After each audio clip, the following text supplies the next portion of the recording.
बाळा मी तुला एक गोष्ट सांगतो। एक माणूस होता, त्याचे 3 मित्र होते आणि त्या माणसाच्या मृत्यूच्या अखेरच्या समयी ते 3ही मित्र त्याला भेटायला आले।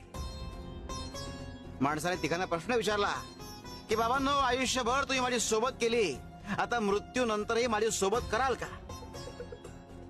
त्यावर पहिला मित्र म्हणाला की आयुष्यभर मी तुझी सोबत केली, मात्र आता माझा नाईलाज आहे। दुसरा मित्र म्हणाला की मी तुझी सोबत तुझे अंत्यविधी पूर्ण होईपर्यंत करू शकतो। तिसरा मित्र म्हणाला की मी आयुष्यभर तुझी सोबत केली आणि मृत्यूनंतरही मी तुझी सोबत करेन। हे 3 मित्र कोण होते ठाऊक आहे? धन, कुटुंब आणि कर्म। धन तोवर तुमची सोबत करतं जोवर तुम्ही जिवंत असता। कुटुंब तोवर तुमची सोबत करतं जोवर तुमचे अंत्यविधी पूर्ण होत नाही। मात्र कर्म